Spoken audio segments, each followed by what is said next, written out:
大家好，我今年在棚里边种了5个品种的西红柿，现在独立日刚过，就已经开始大批量的成熟了。我吃了一些，非常甜，味道非常的好。接着我就带大家来参观一下。咱们先来整体看一下，然后我再给大家分门别类的介绍一下每一个品种。现在大家看到的这个黄色、橙黄色的西红柿，这种樱桃番茄是蜂巢，看看挂了很多的果实。紧挨着它的大西红柿是紫色切诺基和粉色的白兰地，大家看一下，这几个已经开始变红了。这边还有个红的，看一下这个非常的大。紫色切诺基和白兰地西红柿是我最喜欢的2个大西红柿的品种了。来看这颗结了很多的果实，密密麻麻的，还没有变红的。紧接着这一片红色的西红柿是我每年都种的5星番茄，看看像一个一个红色的小葡萄。这个种的比较多，这边都是。尽头的这个地方枝叶比较茂盛的是今年新种的品种，叫草莓番茄。来看一下这一串一串的果实，长的数量就像小番茄一样，不过这是一个中型的品种，个头还是挺大的。咱们再到另外一面看一眼，看看这些番茄太大了，吊绳已经都坠到地上了。然后这里边有一个已经红了的紫色切诺基，是这种红紫色的。来看看这边这3颗白兰地西红柿，结的果非常的多，尤其是这一颗，这颗其实是3干。这2干其实是在铁丝笼里边，现在种的已经把铁丝笼给压弯压倒了。看看这里边已经裂开了，所以我们基本上也不敢动它了，怕把它扶起来之后整个枝子就断了，就比较麻烦了。我是用几块砖头把铁丝笼稍微垫了垫，这样的话能让西红柿离地面稍微高一点，这样就不会被虫子给吃掉了。咱们数一数这2个枝条上到底结了多少果？1、2、3、4、5、6、7、8、9、10、11、12、13、14，然后这边15、16、17、18、19、20、21、22、23、24、25、26、27、28、29、30。这么大概粗略数了一下，这2枝上边就结了30个果实。另一面还有一个侧枝是用绳子吊起来的，这个上边1、2、3、4、5、6、7、8、9、10、11，这个上边还有11个，而且那边还掉了一个，地上有一个，不知道是不是这个上边掉的。这种数量对于很多品种的杂交西红柿可能也不算什么，但是对于这种大型的传家宝西红柿来说，已经是产量相当的惊人了。这个5星番茄吊绳吊的有点太低了，有相当一批都已经着到地上了。这种的话就一定要及时给采摘，否则的话很容易就被虫子给吃掉了。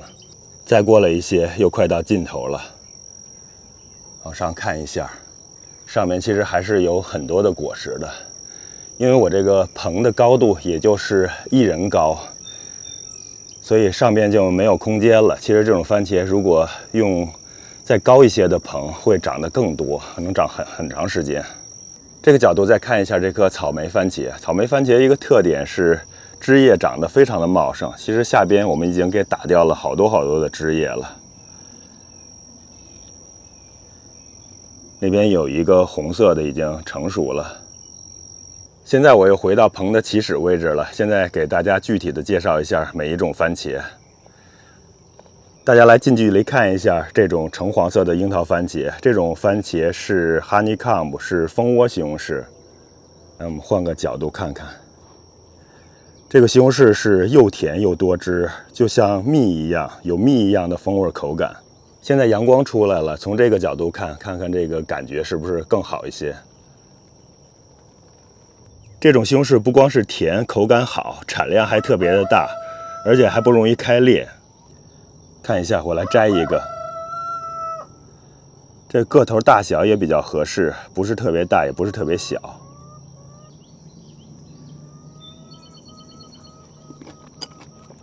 它的皮非常的薄，味道非常好吃，尤其是那种黄的特别透彻的，那味道就更甜了。我摘了3个，咱们来比较一下，左边的是黄的最透的，中间的稍微差一些，右边的是黄了，但是其实没有黄透的。我们一般在超市买的西红柿采摘的时候都是最右边的情况，或者是比最右边的情况还要差。这也是为什么超市买回来的西红柿甜度不够，而且口感也不是那么好的一个最主要的原因了。我们自己家种植的话，就能吃到最左边这种已经熟透的西红柿。自己家种植不光是能选合适的品种，而且又特别的新鲜，还能在最成熟的时候采摘。其实刚刚采摘下来的西红柿口感还不是最好的，把它拿回家里边，放到竹筐里边，然后上边盖上一些纸，放上个1天吧，1天多或者是2天，那个味道就最好了。这个蜂窝番茄今年我也是第一次种，这个品种是我在逛店里边的时候偶然发现的，然后就买回来种了。没想到这个口感比我以前种的那个金太阳还要好很多。这种西红柿也会变成我以后的必种的品种了。这种番茄的分层其实也是相当的明显，我们看看一共有几层果。这个是已经都成熟了，摘掉差不多的第1层，然后上边这个是第2层。再往上边走，这个是第3层，然后这边这个是第4层，这里边是第5层，然后这里边是第6层。第6层之后，这边就到顶了，但是其实这个枝干是伸到了那一边，那边还有一个已经结了很多青果实的第7层，然后再往前还有第8层。其实要是空间足够的话，长上10几层也是完全没有问题的。只要肥料给足了，在保证产量的同时，上面的果实也会膨大，长到合适的大小也是没有问题的。再来看看白兰地大番茄还有紫色切诺基，这2种都是我特别喜欢的传家宝西红柿，也是每年都会种的。白兰地的特点就是个大，口感好，西红柿的味道非常的足，算是大番茄里边比较适合生吃的品种了。白兰地番茄也是有好多种颜色的，有粉色、红色，还有黄色的。我个人都种植过不同颜色的，但是感觉还是粉色的品种味道是最好的。今天比较可惜，还没有特别的成熟的，所以看不到特别粉的那种效果。这边倒掉的这颗最下边有一个西红柿，粉色比较重了，但是离成熟还差几天的时间，还没有到真正的那个粉色。这边的紫色切诺基有一个成熟的特别好的，但是被叶子挡住了，好像拍不出来它紫色的效果。大家来将就的看一下，紫色切诺基的颜色还是非常好看的，它的甜度也不差，这个口感特别好，汁特别的多。其实像这种遮住西红柿的叶子都是可以打掉的，当西红柿膨大之后，它周围的叶子挡光，其实对它的生长是不好的，我们尽量给它打掉，这样的话能让阳光照进来，红的比较快一些。像这种传家宝西红柿，特别是大型的传家宝西红柿，它的个头非常的大，但通常产量都不是特别高，因为这种祖传下来的西红柿没有经过改良，不是那种杂交的品种，所以像它的抗病害能力啊、产量等等都没法跟那些杂交的品种比。但是之所以这些西红柿还流传下来，就是因为它们的口味特别好。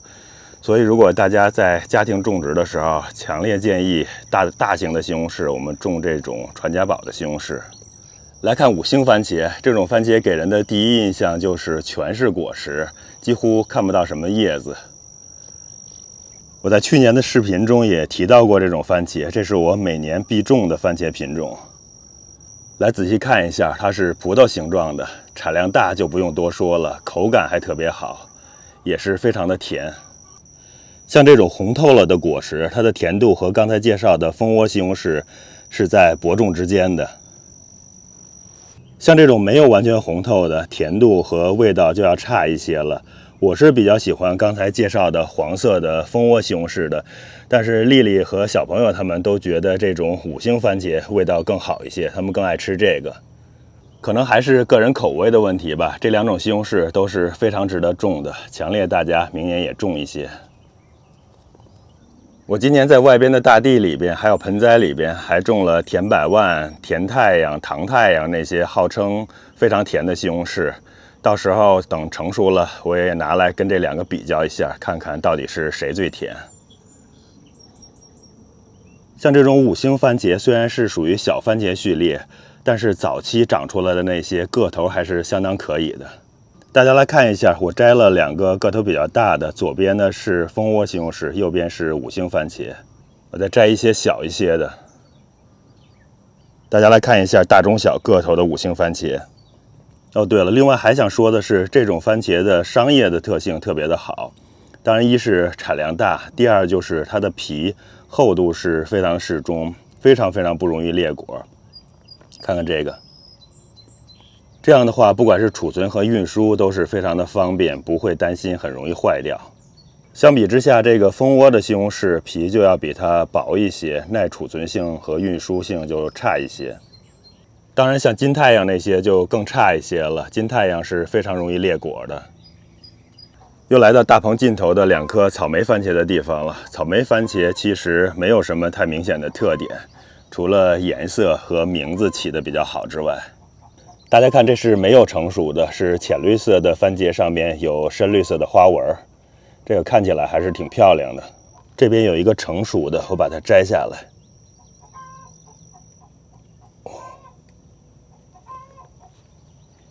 像这个样子就是成熟的了，是粉色，然后上面还是有绿色的花纹。不知道为什么叫草莓西红柿，这个看起来好像也不太像草莓。不过还是挺有特点的。草莓番茄并不甜，是那种沙沙的口感，就是小时候吃的这种最普通的西红柿的那种感觉。然后比较有意思的是，大家看旁边的这一颗草莓西红柿，这个形状是不是很特别？再来看看下边的这几个，这个长得和5星番茄非常像，因为它紧挨着旁边的5星番茄，应该是授粉的时候串种了。西红柿是种在一起，经常会容易发生串种的现象，然后2个西红柿品种就互相结合对方的特征，会长出一些比较奇特的品种来。这个我不知道口感上会不会继承5星番茄，会甜一些。我给大家来对比看一下这3个番茄是不是长得还挺有意思的。我刚刚把摘下的那一颗尝了一下，这个串种的草莓番茄比刚才原始的还是要好吃一点，不过没那么明显，不像外形这么明显，比5星番茄的味道还是要差很多的。这种番茄我就不建议大家种了，它可能就是在吃其他甜的番茄的时候拿来调剂一下，口感还是比较好的。另外就是如果你不太适合吃糖，不喜欢吃甜的话，吃这个西红柿也是挺好的。另外还有一点刚才忘了说了，像这种5星番茄，你把它摘下来之后，在家里边放上2天，它的甜度和口感变化还是相当明显的，会好吃很多。它储存之后的差异变化要比这种蜂窝西红柿的变化明显。我觉得摘下来马上就吃的话，还是这种蜂窝西红柿口感和甜度更胜一筹。虽然现在是清晨，但是还是挺热的，我先出去透透气，顺便把掉在地上的这些西红柿给它捡回去。大家看到这种不小心碰到地上的西红柿已经是发白了。其实大家在超市买回来的西红柿很多都是这种刚发白的程度就摘下来，然后是放熟的，因为那样是更容易运输，也更容易储存。这也是超市买回来的西红柿那味道为什么差那么多，但是储存能力却那么强。其实大家也可以试一下，大家看看把这种西红柿拿回去放到屋里边，放上1-2个月基本上都不会坏，到它红了之后也不会坏掉的。像这种红了的，你摘回去拿到屋里边就放不了那么长时间了。像这种红透的，你把它摘回去，大概也就能放上1周吧，可能都用不了1周就开始要发坏了。来到了棚的门口，稍微凉快了一下，还是舒服了很多。番茄比较耐热，人还是差了很多。我再稍微给大家介绍一下西红柿的施肥、整枝还有浇水吧。我以前种西红柿基本上都是去店里头买西红柿的专用肥的，用西红柿专用肥其实是比较省事儿的。但是前些年我并没有出现这种传家宝西红柿产量这么大的情况，所以我觉得今年的一个主要原因可能跟我的肥有关系。我今年用的主要是自己调配的肥，当时的想法也比较简单，当时就是想节约一下成本，因为买那些西红柿专用肥费用还是挺高的，尤其是种植的数量比较多的时候，成本实在是太高了。而用自己买鸡粪肥还有复合肥来调配一下，那成本就会低很多了。没想到这样一变化，反而是种出了很好的效果。种的西红柿的产量还有重量，居然把西红柿的钢丝笼都给压倒了。我今年用的肥料主要就是 Coop Pop 的这种鸡粪肥，它是氮磷钾比例是2:4:3的，有8%的钙。然后还有一种就是我经常给瓜果用的 Garden Tone， 这是3:4:4的肥，里边含有一些镁和硫。除此之外，我在每次施肥的时候还会给它1勺浴盐，补充额外的镁和硫。西红柿施肥的时候，一个重要的点就是底肥一定要特别的充足。底肥如果是用手抓的话，我刚才说的2种肥，每样抓至少2把，或者是更多一些。然后就是追肥一定要及时，看到有西红柿坐果之后就要开始追肥。之后在开始有果实成熟了的时候，或者是第一次采摘完果实之后，还要及时的追肥。后面在西红柿的盛果期之后，大批量采摘之后，还可以再追施一次肥，这是第4次的肥。这次肥大概就是续命肥。如果你还想让西红柿后劲十足，继续结果、继续生长的话，这次肥也是非常的重要的。总结起来就是，有机种植的话，底肥是最重要的，其次是第2次和第3次的追肥，再次就是第4次的追肥了。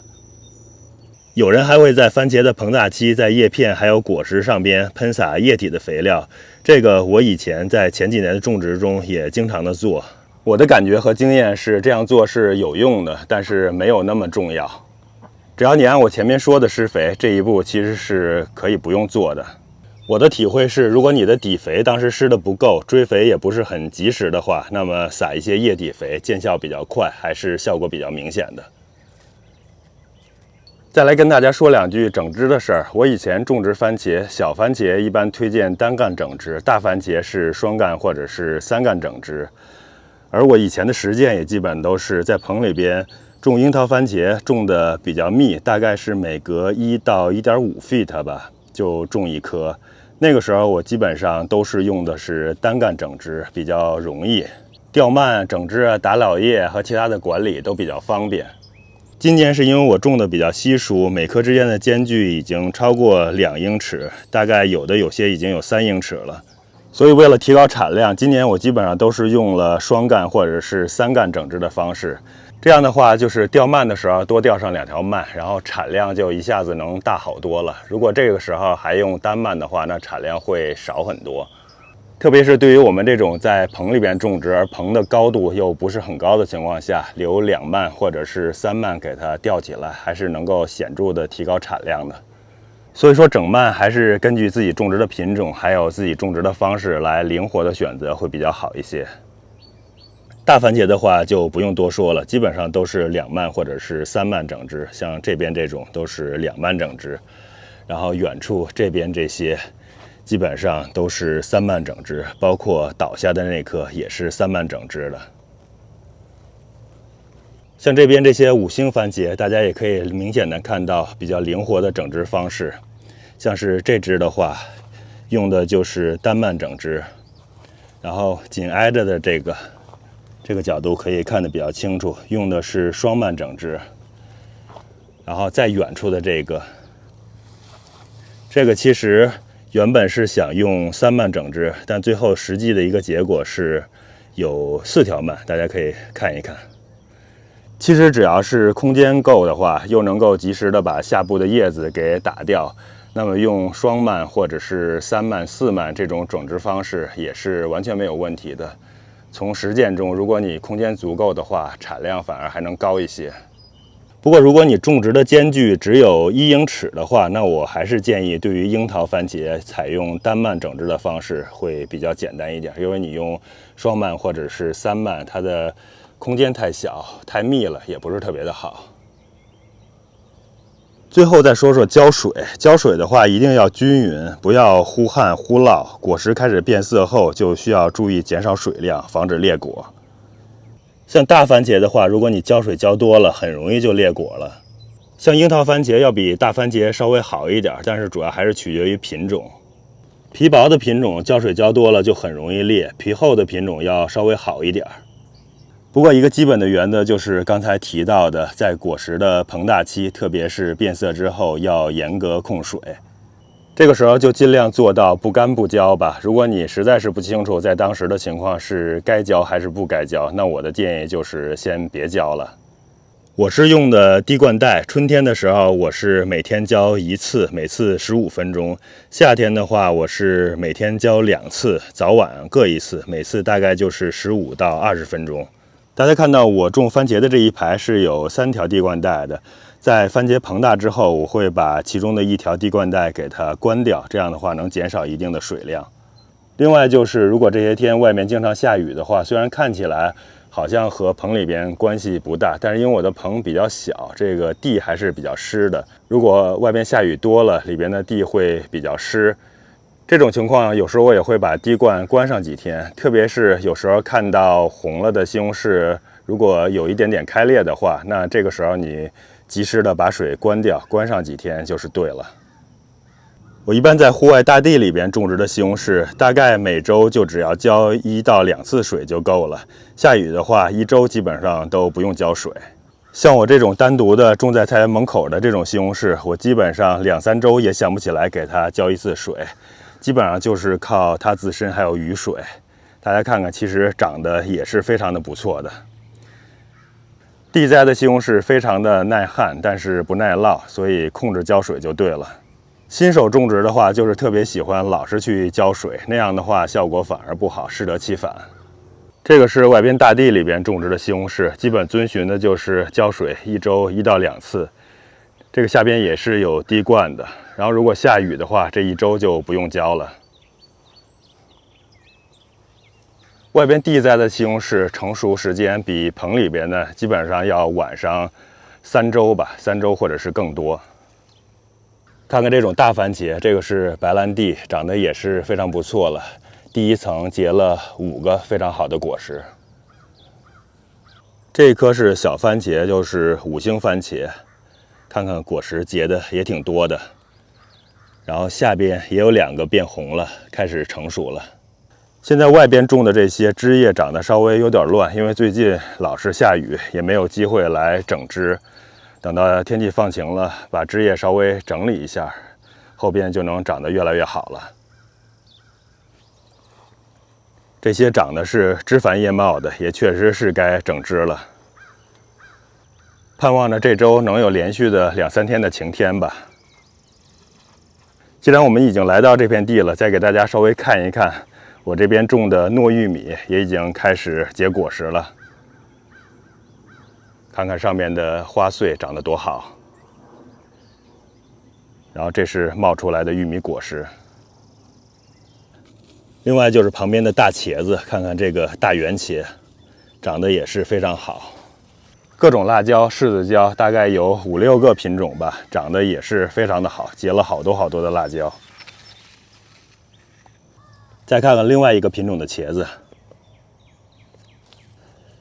看这个茄子有这么大个，这个是烧烤茄子，每颗上面都长很多，而且长得也非常好。看看这颗，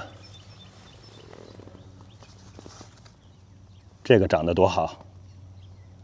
我菜园里边其实还有挺多的菜想给大家介绍，我找机会再做一个7月份的菜园的参观吧。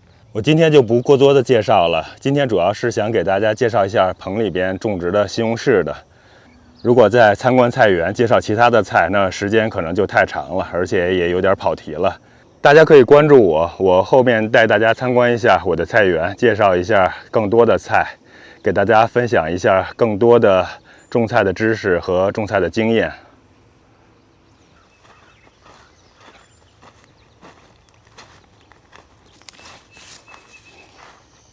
最后的采摘环节就交给丽丽了。